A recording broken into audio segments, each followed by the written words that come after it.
I just hope there's gonna be like. I hope there's a guy who uses dual staplers. Like, you know how, like, there's always that one dick in the classroom who always takes staplers apart? Like, he makes the staplers, like, he like, opens up the staplers and, like, shoots the staples out of them. They should make that, yes, they should make that. Dust-powered stapler gun. Yeah, but it's like, you know what I mean? He doesn't even use, like, the stapler gun. He literally just opens up the fucking, stapler and just shoots it at people. I feel like that'd be one of the teachers. Yes. L. You know whose weapon that is? That'd be the green-haired teachers. Oh yeah. I feel like that would fit him most of the teachers that we've seen. Are you talking about the dude who was like, "Oh, well, let me tell you about this great explorer who did all this shit"? The history teacher. Yeah, he was awesome. Teacher. I want that stapler weapon to become his canonical weapon. No, the history teacher's weapon. Wait. There were two history teachers. There was the one with the handlebar mustache hunter dude, and there was the green-haired caffeinated guy. The green-haired one is who green-haired was the history. The hunter was the weapons and tactic teacher. Yeah.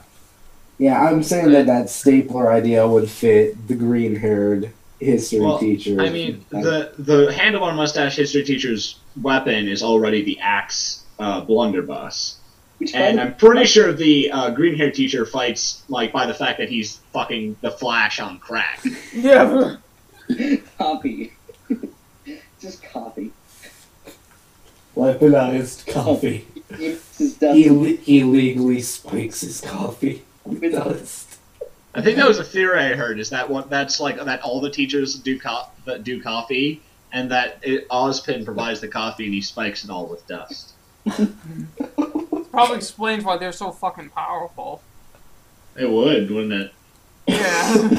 I also like the theory that Ozpin's weapon is actually his mug, and that it transforms into the Super Tengen Toppa Gurren Lagann.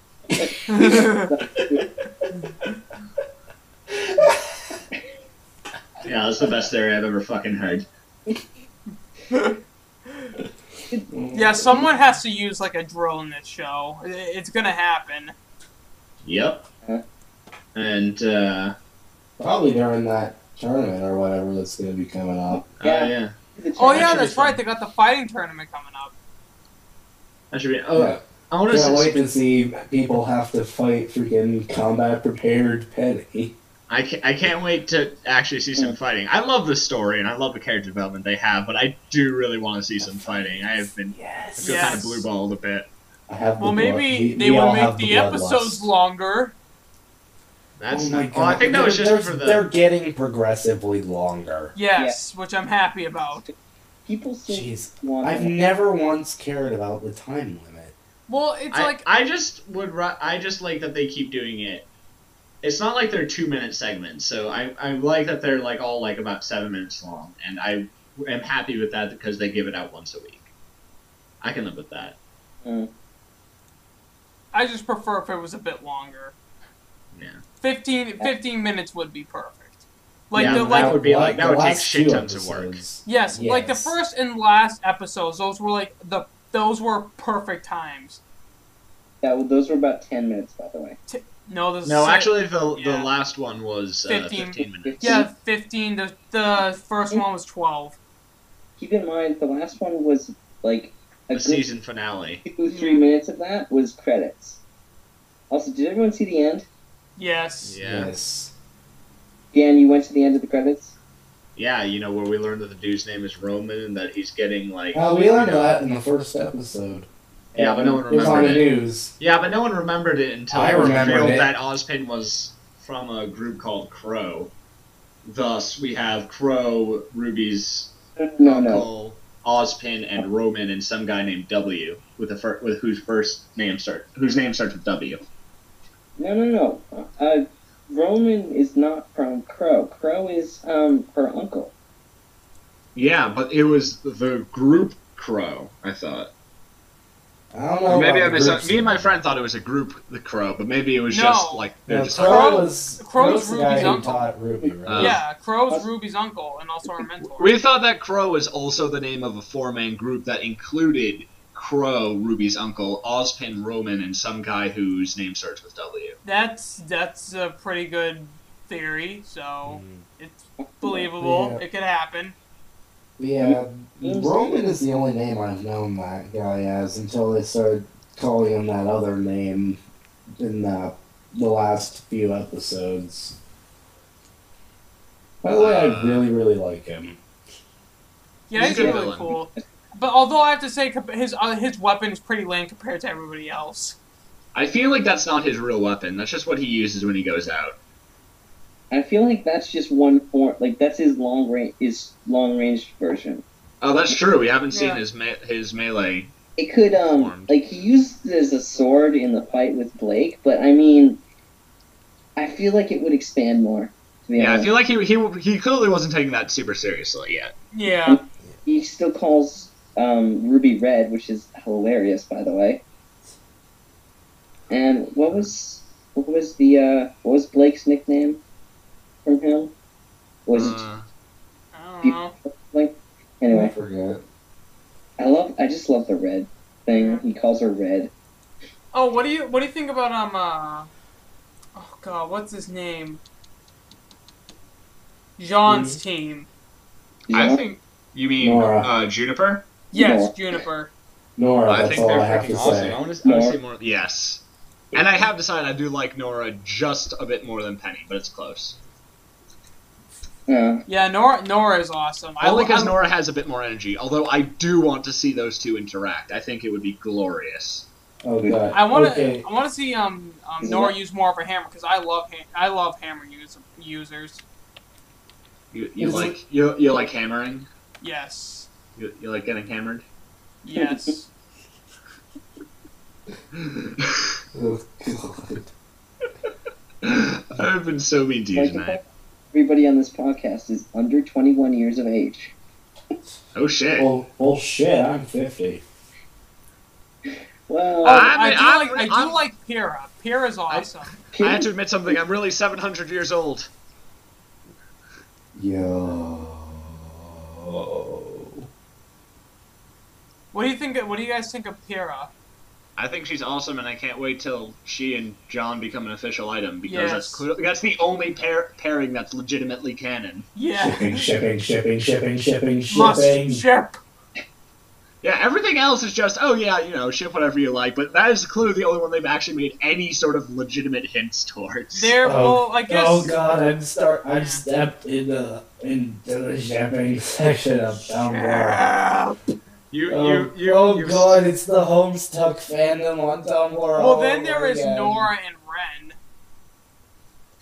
Now, Homestuck is far worse, because that has, like, multiple quadrant things, but we're talking about RWBY. There is Nora and Ren.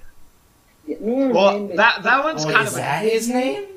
Yeah. They're kind of... I never once caught his name. I just always called him the dude with blade Uzis. Oh, dude. Props for the main creator actually getting a part in the show. Monty Ohm? When I first heard him, I literally lost my shit. I'm like, oh god, that's Monty. I feel like Monty probably wouldn't let the character that he's playing be shipped, like, canonically with anyone. Or at least not very soon. Maybe later on. But I don't know if Nora and Ren will ever become a thing officially. I don't think it will, and if it does, I'd be okay with it, but I'd prefer that it didn't.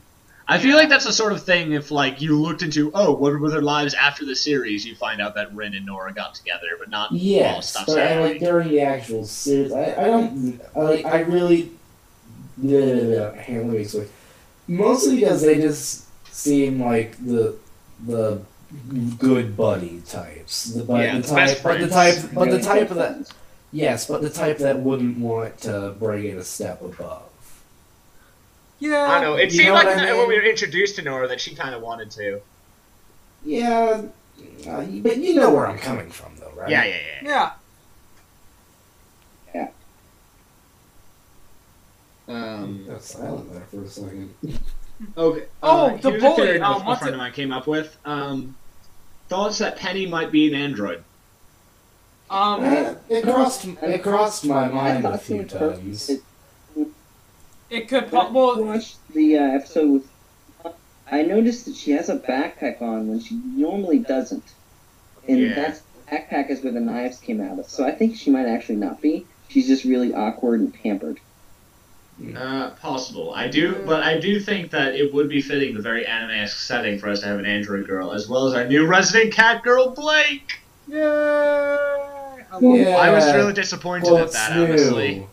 Why? Because it totally debunked my theory that she was actually half Grimm. I thought that was like I thought it was gonna be like, oh, you think she's a faunist, but really she's like this super soldier experiment. And I thought that's where it was heading. I thought that'd be badass, but it didn't. She's a kitty girl. She's still a badass. She's still a badass kitty thing. I know, but my theory still got debunked. Actually, that actually kind of explains how she got like so pissed when that bully was picking on the other faunus, the bunny faunus. Well, I think it was obvious at that was the point at which I came up with my theory, because it's like, oh, they're clearly leaning towards, oh, look, she might be a faunus, but I thought it was going to be, oh, but it's going to turn out like twist. She like feels like different stuff, but even more so. Yeah. Speaking of the bully, what do you think of him and his like powers? Whatever the fuck. I like how they've started completely ignoring him. Also, when I first saw him with his mace, I thought this is what Sauron looked like in his high school years. Also, what the hell is his long range attack?